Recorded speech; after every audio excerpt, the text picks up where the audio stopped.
Romantisms.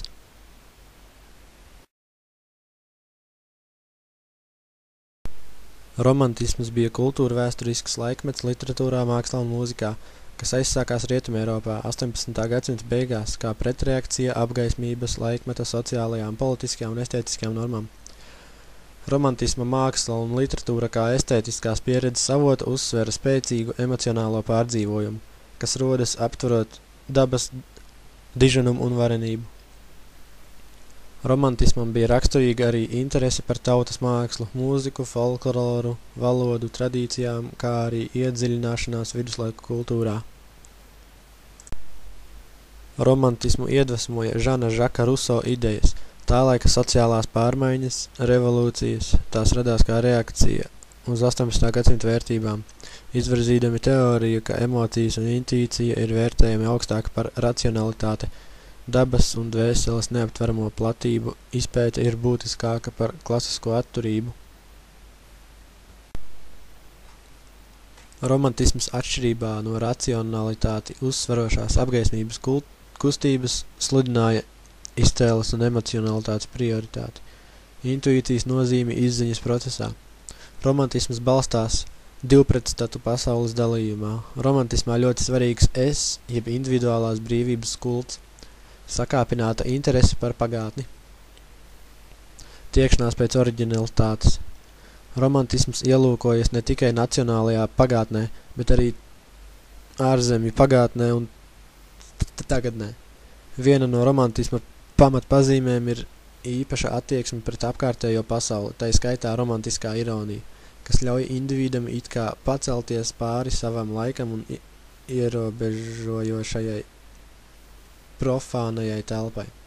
Tāpat nozīmīga tēma ir jūsma par dabas varenību, nostalģija pēc pagātnes, it sevišķi pēc gotiskā, aizraušanās ar pirmatnīgo, daba, folkloras tradīcijas, varoņa kults, nāves valdzinājums.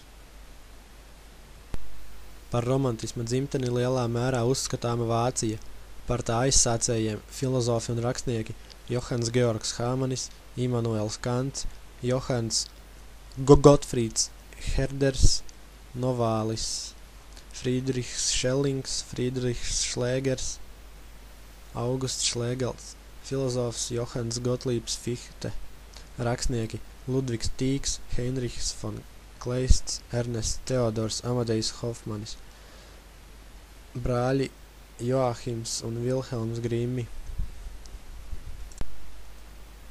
Romantisms ienāk Eiropā ar izteiktu dzejnieka kā pravieša pareģa ģēnija kultu.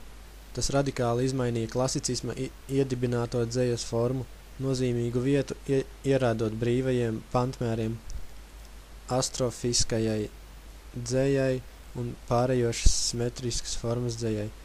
Prozas centrā individualitāte, romantiskā spēcīgā personība, tās garīgā pasaule. Mūzikā par pirmo romantiķi var uzskatīt komponistu Karlu Mariju von Weberu, mākslā gleznotāju Kasparu Dāvidu Friedrihu. No vēlākiem vācu romantiķiem īpaši izceļami rakstnieks un komponists Ernests Theodors Amadejs Hofmanis, dzejnieks Heinrichs Heine, komponists Rihards Vāgners, Roberts Šūmanis, Fēliks Mendelsons, Johannes Brāms, nācariešu grupas mākslinieki. Latvijā romantisma literatūra attīstījās 19. gadsimta 60. un 70. gados. Latviešu literatūrā tradicionāli tiek norādīti 4 vai pat 5 romantisma paveidi un posmi – tautiskais romantisms, pseidotautiskais, sentimentālais, klasiskais romantisms, jeb vienkārši romantisms un jaunromantisms.